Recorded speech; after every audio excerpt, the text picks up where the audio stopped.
La construction d'équipements de transport a grandement favorisé le développement économique de Saint-Étienne.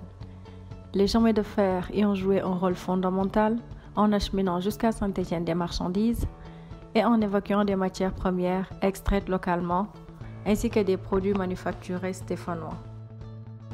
Avant 1857, date à laquelle un arrêté ministériel fixe définitivement l'emplacement de la nouvelle gare à Châteaucreux, Saint-Étienne ne disposait d'alors que de petites gares qui sont devenues vétustes au fil des ans. La gare de Châteaucreux verra le jour grâce à la rectification des 3 premiers chemins de fer de France et combinera à la fois une gare pour voyageurs, pour les marchandises et un dépôt pour les machines.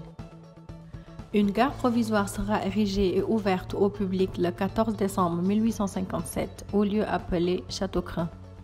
En raison de l'instabilité du sol, elle est réalisée en bois au détriment de matériaux lourds tels que la brique et la pierre, avec une grande horloge qui surmonte sa toiture et une halle capable d'abriter jusqu'à 3 quais destinés aux voyageurs.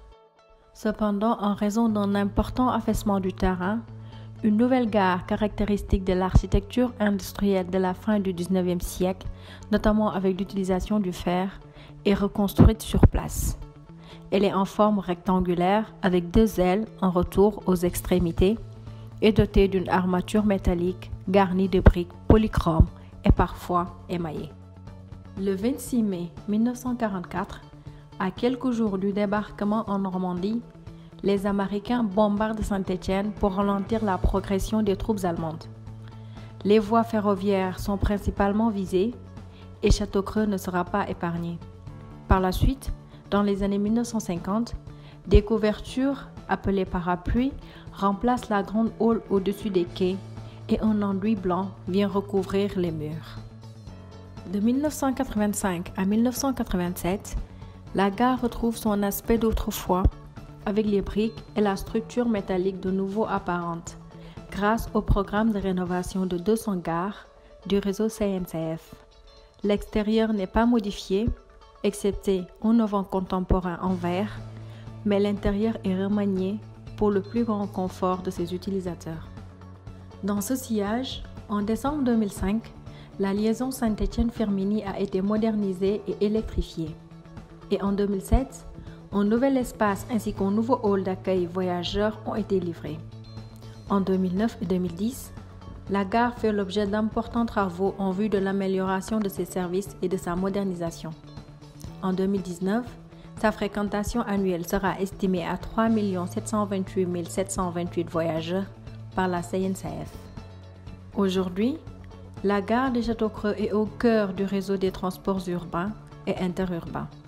Elle est indissociable au patrimoine industriel de Saint-Étienne, tant dans son aspect architectural que dans son aspect historique, ayant acheminé depuis 1857 marchandises, matières premières et produits manufacturés.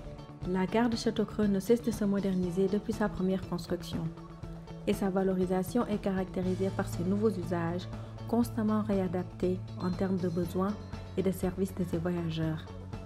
La question serait maintenant de savoir en quoi ces nouveaux usages contrastent avec la perception patrimoniale de ce bien.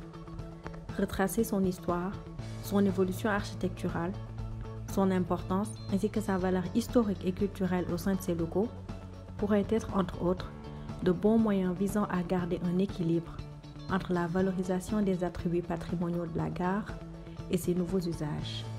En définitive, la gare de Châteaucreux, en tant que pan important du patrimoine industriel et culturel de Saint-Étienne, est un précieux héritage qui mérite d'être conservé, quel que soit son usage, pour les générations futures.